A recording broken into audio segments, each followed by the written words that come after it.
दोस्तों नमस्कार। मैं अहमद लोहार आप सभी को के समक्ष मैंने जो भी सूचनाएं एकत्रित की हुई है वो मैं साझा करने का प्रयास कर रहा हूँ। सज्जनों, आज से कई सालों पहले वस्तु विनिमय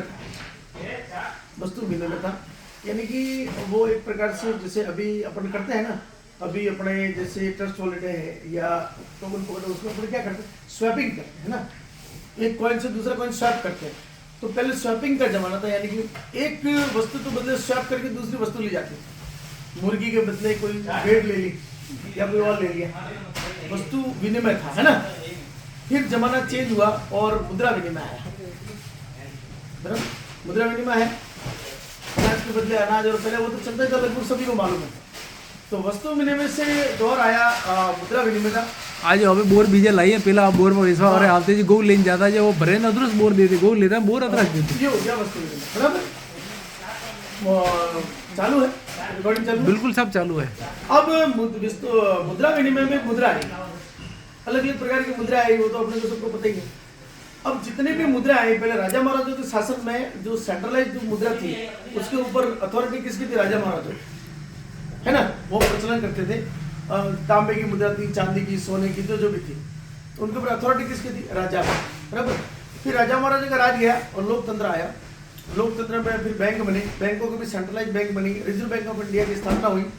रिजर्व बैंक ऑफ इंडिया ने फिर क्या किया कि नोटों जो धातु की जो थी मुद्राएं, उसकी जगह नोटों की मुद्रा लाई, कागज की मुद्रा लाई। तो कागज ऐसे की मुद्रा के बदले में उनको ऐसे ही मुद्रा वो नहीं कर सकते। उसमें भी आपके पास में अगर सोना है 50 किलो, 100 किलो, 1000 किलो, तो उतने ही वैल्यू का आप नोट छाप सकते, मर्जी से नोट छाप नहीं सकते। तो नोटों का प्रचलन हुआ और नोटों के जो छपाई का काम करवाना, नोट जो है पब्लिक के पास पहुंचाना, ये सारा काम, इसका अथॉरिटी किसके पास में रही? रिजर्व बैंक ऑफ इंडिया के पास। ठीक है जी। अब नोट बंद होना नहीं होना, ये सारे कुछ जितना भी काम है नीति नियम से चलता है। ठीक है, लेकिन इसको बोलते हैं फिएट करेंसी। क्या बोलते हैं? Fiat currency. जिन करेंसी के पीछे कोई सेंट्रल अथॉरिटी हो और जिस मुद्रा को छू सकते हैं, फिजिकल मुद्रा, उसको बोलते हैं फिएट करेंसी। अपने भारत की फिएट करेंसी का नाम है आईएनआर और अमेरिका की फिएट करेंसी का नाम है यूएसडी।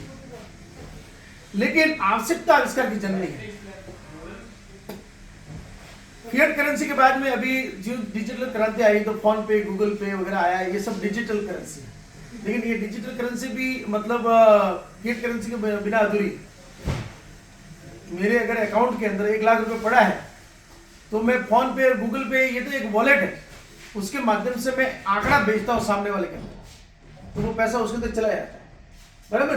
तो वो 1000 रुपया कोई नोट मेरे अंदर से थोड़े गए, डिजिट गई है, डिजिट का ट्रांसफर है और सारा लेखा जोखा जो भी होता है वो मतलब उसके अंदर रहता है।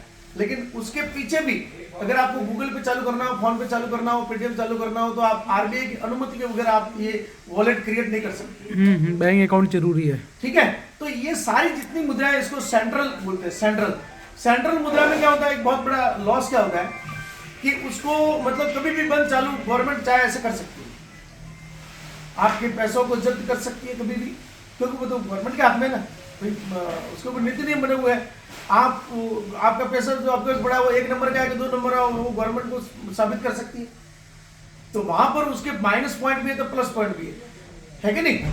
और वहां पे आपको टैक्स भी भरना है, और टैक्स भरना तो अच्छी बात है देश के संचालन के, लेकिन टैक्स तो भरना ही पड़ेगा अगर 1 नंबर का पैसा है। लेकिन इन पैसों की वजह से क्या हुआ, इन्हीं पैसों को लेकर के देश में घोटाले भी बहुत हुए, भ्रष्टाचार भी फैला। फिएट करेंसी की वजह से भ्रष्टाचार बहुत फैला, क्योंकि 2 नंबर का पैसा ही भ्रष्टाचार में प्रयुक्त होता है। ऐसा थोड़ी बोलते कि मैंने 1000 रुपए जो है किसी को भ्रष्टाचार के दिए तो बोले, एंट्री थोड़ी करते हैं। पर सर अब मैं आगे बढ़ रहा हूँ, सुनो तो सही। तो ये प्लस माइनस चीजें होती रही। तो किसी बंदे ने आविष्कार किया, किसी बंदे ने सोचा कि ऐसी करेंसी होनी चाहिए जो पूरी दुनिया में चले। ऐसा करेंसी मतलब एक माध्यम है, हाँ कोई बात, एक ऐसी करेंसी होनी चाहिए जो पूरी दुनिया में चले। तो मैं धन्यवाद करता हूँ सतोशी नाकामोटो, जापान का जो व्यक्ति था या डेवलपर का समूह था, उसने ऐसा सोचा देखो आज जो भी अपने पास सुख सुविधा है वो किसी न किसी विचारों की उपज है। किसी ने विचार किया था तो उन्होंने आविष्कार किया, तब जाकर के अपने पास में आई। रिकॉर्डिंग चल रही है। तो हुआ क्या, इसके बाद में फिएट करेंसी हो गई। आपका ध्यान अगर मेरी तरफ हो तो पहले कौन सी आई? Fiat currency. फिएट करेंसी के बाद में कौन सी आई? Digital currency. और फिर 2009 में सतोशी नाकामोतो को मैं धन्यवाद देता हूं, उस बंदे ने एक विचार किया कि एक ऐसी करेंसी होनी चाहिए जो पूरे वर्ल्ड में चले।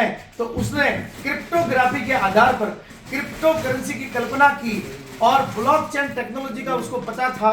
ब्लॉकचेन टेक्नोलॉजी पे उसने क्रिप्टो करेंसी का निर्माण किया और वो फर्स्ट जनरेशन की ब्लॉकचेन थी। और आपको मैं अगर बताऊं, वो फर्स्ट जनरेशन की जो ब्लॉकचेन थी ना, उसी ब्लॉकचेन की वजह से आज के भारत के प्रधानमंत्री बोल रहे हैं आने वाला वक्त ब्लॉकचेन टेक्नोलॉजी का है। देश का सबसे बड़ा आदमी, सबसे प्रथम नागरिक बोल रहा है आने वाला समय ब्लॉकचेन। मेरा एक प्रश्न पूरा तो करने दो यार, फिर बाद में सवाल का उत्तर तो देने दो पूरा। तो ब्लॉकचेन एक टेक्नोलॉजी है जिसको भारत का प्रधानमंत्री वैलिडेट कर रहा है। और प्रधानमंत्री होता है ना, वो कोई व्यक्ति विशेष नहीं होता। प्रधानमंत्री एक न्यायिक और संवैधानिक पद होता है। अगर वो बोल रहा है तो वो वैलिडेट कर रहा है। तो जमाना आने वाला समय ब्लॉकचेन टेक्नोलॉजी का, और आप मानोगे, आपको जान के आश्चर्य और खुशी होगी, दुनिया की अधिकतर बैंकें ब्लॉकचेन पे आ चुकी है। दुनिया की बड़ी से बड़ी कंपनियां ब्लॉकचेन पे आ चुकी है। ब्लॉकचेन क्या है? ब्लॉकचेन एक ओपन लेजर होता है। एक ऐसा खाता होता है, थोड़ा पानी पी सकता हूं? बिल्कुल सर। ब्लॉकचेन एक ऐसा ओपन लेजर होता है जिसके अंदर सारी सूचनाएं रहती है और वो सूचनाओं को कभी कोई छेड़खानी नहीं कर सकता, क्योंकि आपस में हैश कोड होते हैं। एक हैश दूसरे से हैश से होता है, एक ब्लॉक दूसरे ब्लॉक से जुड़ा हुआ रहता है और उसके अंदर सूचनाएं एकत्रित रहती है और उन सूचनाओं को एडिट, कोई डिलीट नहीं कर सकता, हैक भी नहीं कर सकता। इसी वजह से दुनिया की बड़ी से बड़ी मतलब जिसको बोलते हैं कि जैसे माइक्रोसॉफ्ट जैसी कंपनियां, जिसको बोलते हैं कि यूनिकॉर्न कंपनीज और मल्टी यूनिकॉर्न कंपनीज, सारी बड़ी बड़ी कंपनियां ब्लॉकचेन पे आ रही है। आने वाले समय में रेवेन्यू डिपार्टमेंट से लेकर के, हेल्थ डिपार्टमेंट से लेकर के, एजुकेशन डिपार्टमेंट से लेकर के, जो जैसे जो संसद है, तमाम जो है लोकतंत्र जो प्रणाली चल रही है उसमें संसद के अंदर जो तीन पालिका है ना, न्यायपालिका, व्यवस्थापिका और कार्यपालिका, तीनों ये जो है ना तमाम ब्लॉकचेन पे आएगी। और जिस दिन सारा डेटा ब्लॉकचेन पे आ जाएगा, भ्रष्टाचार खत्म।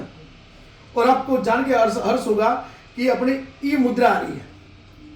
तो आने वाले समय हो सकता है फिएट करेंसी बंद हो जाए, से डिजिटल से लेन देन हो। किसी ने बोला कि मुझे 500 रुपए का भ्रष्टाचार दो, तो 500 रुपए डिजिट उसके अंदर जाएगी। वो मेंशन क्या करेगा, किस लिए दी?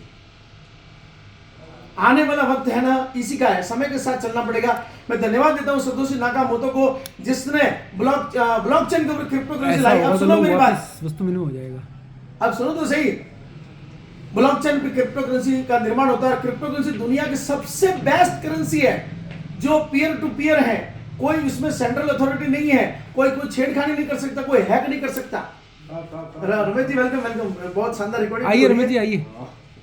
तो अब मुझे बताइए, फिएट करेंसी से और डिजिटल करेंसी से सबसे बढ़िया करेंसी कौन सी हुई? सिर्फ और सिर्फ क्रिप्टो करेंसी जो ब्लॉकचेन पे चलती है। ठीक है, क्योंकि ब्लॉकचेन के अंदर कभी हैकिंग होगा नहीं, कभी उसके अंदर किसी भी प्रकार का जो कोई एडिट कर नहीं सकता है कि नहीं। तो मुझे बताइए, इस और ना कोई इसको बंद कर सकता है, क्योंकि उसके पीछे क्या है कि टोटल सेंट्रल अथॉरिटी नहीं है, ये पब्लिक की प्रॉपर्टी होती है। ब्लॉकचेन मतलब पब्लिक प्रॉपर्टी। दो प्रकार की ब्लॉकचेन होती है, एक तो सेंट्रलाइज ब्लॉकचेन और एक डिसेंट्रलाइज ब्लॉकचेन। अब मैं आपको बताने जा रहा था, इसी ब्लॉकचेन के ऊपर जब फर्स्ट जनरेशन की ब्लॉकचेन आई बिटकॉइन की, तो उसके फर्स्ट जनरेशन के ब्लॉकचेन में किसी प्रकार के एप्लीकेशन बनते नहीं थे और प्रूफ ऑफ वर्क पे वो काम करती थी। आज भी प्रूफ ऑफ वर्क पे काम कर रही है। 2 करोड़ 10 लाख उसकी न्यूनतम सप्लाई है, जिसकी सप्लाई लिमिटेड हो उसकी रेट बढ़ती है। ठीक है, 1 करोड़ 90 लाख जनरेट माइनिंग हो चुके हैं और इस ब्लॉकचेन के ऊपर बहुत सारा इलेक्ट्रिसिटी का कंजप्शन होता है। तो फर्स्ट जनरेशन की ब्लॉकचेन में बहुत प्रूफ ऑफ वर्क का जो माइनस पॉइंट होने की वजह से प्रूफ ऑफ स्टेक आया ब्लॉकचेन, लेकिन इथेरियम जो आया सन 2012 में आया था और 2009 में आया था बिटकॉइन। 2012 में इथेरियम, फर्स्ट इथेरियम जो आया था ना, वो भी प्रूफ ऑफ वर्क पे चल रहा था। तो सन 2022 में इथेरियम का सेकंड वर्जन आ रहा है जो प्रूफ ऑफ स्टेक पे है। वहां भी आप कॉइन डालो इथेरियम तो आपको सालाना 5-6% आता है। तो प्रूफ ऑफ स्टेक का जमाना ब्लॉकचेन का आ गया है। यहाँ इलेक्ट्रिसिटी कंजप्ट नहीं होती है और इको फ्रेंडली है। यहाँ पर आपको स्टार्टिंग में कुछ कॉइन माइन करने पड़ते हैं और वही कॉइन आपको मैक्सिमम सप्लाई तक माइन करके देते हैं। कोई ब्याज हो गया ना, माइनिंग मतलब ब्याज। माइनिंग मतलब ब्याज नहीं हुआ, ये नॉलेज लेना जरूरी है। नॉलेज के अभाव में अंधेरा लगता है तो डाकन भूत लगते हैं कि अपने को लगता है कि ये तो लॉस करती है। नॉलेज जरूरी है भाई साहब। माइनिंग क्या होता है साहब? माइनिंग का मतलब होता है जिस तरह से सोना माइन किया जाता है, सोना एक लिमिटेड है, फैक्ट्री से बाहर निकालना। सोना एक लिमिटेड है, इसीलिए उसकी रेट बढ़ रही है। इसी तरह से जितने क्रिप्टो करेंसी वो लिमिटेड है। जब लिमिटेड होती है तो उसकी सप्लाई कम होने पर डिमांड और सप्लाई का रूल्स लागू होता है। इसीलिए आज बिटकॉइन आने वाले 2025 के बाद 1 करोड़ का भी हो सकता है और 100 करोड़ का भी होगा, 1000 करोड़ का भी होगा। इसी तरह से जो भी ब्लॉकचेन में कॉइन है, ठीक है, वो रियल ब्लॉकचेन होनी चाहिए। ऐसा तो नहीं बहुत सारी ब्लॉकचेन आती है वो प्री माइंड कॉइन करके बोलती है हम तो प्रूफ ऑफ स्टेक कर रहे हैं, जबकि उनका फर्स्ट ब्लॉक वो बताते नहीं है। फर्स्ट ब्लॉक जो बताता है और उसके अंदर ही पता चलता है कि उसके माइंड की वो कॉइन कितने हैं। तो मैं आपको जो प्रोजेक्ट बताने जा रहा हूं दोस्तों, उसकी 5th जनरेशन की 5 लेयर की स्ट्रक्चर वाला ब्लॉकचेन है और उस ब्लॉकचेन के अंदर इनिशियल सप्लाई उस कॉइन की मात्र 50,000 है और मैक्सिमम सप्लाई 1 करोड़ है और 50,000 कॉइन से वो कॉइन माइन होंगे और 70% कॉइन पब्लिक के पास में रहने वाले हैं। जबकि दूसरे कंसेप्ट में क्या होता है, 4 लोगों के स्मार्ट कॉन्ट्रैक्ट में पैसा पड़ा रहता है तो वो मैनिपुलेट करते हैं, रेट को कम ज्यादा वही करते हैं। तो दोस्तों गर्व की बात है कि एक ऐसी ब्लॉकचेन 5th जनरेशन की आ चुकी है, 5th लेयर वाली, जिसकी इनिशियल सप्लाई 50,000 है और फर्स्ट ब्लॉक भी आप चेक कर सकते हैं। इतना महानतम कंसेप्ट, इतनी महानतम ब्लॉकचेन, महानतम स्ट्रक्चर आया है। अभी वेब 3 का जमाना है। आपको मैं एक बताना चाहूंगा वेब 3 क्या होता है, वेब 2 वर्जन क्या होता है। आज जितनी भी अपने एप्लीकेशन अपन इंस्टॉल कर रहे हैं वो अपने से परमिशन मांगती है। आप फेसबुक इंस्टॉल करेंगे तो परमिशन मांगेगी किसकी, आपके उस फाइल की, आपके कैमरे की परमिशन मांगती है। इसका मतलब तमाम डेटा आपका, वो कंपनी चाहे ना तो आपके सारा बैंक अकाउंट भी खाली कर सकती है क्योंकि आपने उसको परमिशन दी हुई है। वर्तमान में जितनी भी एप्लीकेशन बन रही है वेब 2 वर्जन पे बन रही है और वो खतरे से खाली नहीं है। इसीलिए वेब 3 वर्जन जो आ रहा है, इंटरनेट का तीसरा वर्जन, उसके अंदर जो एप्लीकेशन बनेगी वो डिसेंट्रलाइज होगी। डिसेंट्रलाइज मतलब वो आपसे कोई परमिशन नहीं मांगेगी। वही जमाना आ रहा है तो परमिशन नहीं मांगने की वजह से आपका पूरा डेटा सुरक्षित रहेगा। तो मैं जिस ब्लॉकचेन की बात कर रहा हूं वो 5th जनरेशन की ब्लॉकचेन है, वेब 3 सपोर्टेड है और उसके ऊपर जो एप्लीकेशन आने वाली है वो सारी एप्लीकेशन जो वेब 3 सपोर्टेड होगी। और साथ ही साथ उसके अंदर अभी जो वर्तमान में टेक्नोलॉजी चल रही है वो NFT, फिर मेटावर्स आ रहा है, ये सारी टेक्नोलॉजी वेब 3 वर्जन पे चलेगी। तो दोस्तों एक ऐसी ब्लॉकचेन जो 5th जनरेशन की हो, 5th लेयर की हो, इनिशियल सप्लाई लिमिटेड हो, मैक्सिमम सप्लाई भी लिमिटेड हो और 1 करोड़ कॉइन होने के बाद में उसका बर्निंग होगा, 50 लाख ही रहेंगे और साथ ही साथ उसका 20 प्रोजेक्ट आ रहे हों जो NFT जो कि वेब 3 वर्जन पे चलेंगे इसी के ब्लॉकचेन पे दोस्तों। तो क्या ऐसे प्रोजेक्ट के साथ में हमको नहीं जुड़ना चाहिए? अवश्य जुड़ना चाहिए। बहुत सारे प्रोजेक्ट बोलते हैं हमारी ब्लॉकचेन आएगी, हमारा वहां लिस्टेड है, एक्सचेंजर पर लिस्टेड करना कोई बड़ी बात नहीं है, पैसा दो और लिस्टेड हो जाते हैं, ठीक है, लेकिन ब्लॉकचेन लाना बड़ी बात है। तो दोस्तों इस टेक्नोलॉजी का साथ लेना है, इस टेक्नोलॉजी को समझना है, नॉलेज आएगा तो हम पॉजिटिव रहेंगे। दुनिया की सबसे बड़ी क्रांति है ब्लॉकचेन और क्रिप्टो करेंसी दुनिया की सबसे सेफ जो है करेंसी होती है। दोस्तों मैं आप सभी को सैल्यूट करता हूं, धन्यवाद, थैंक यू।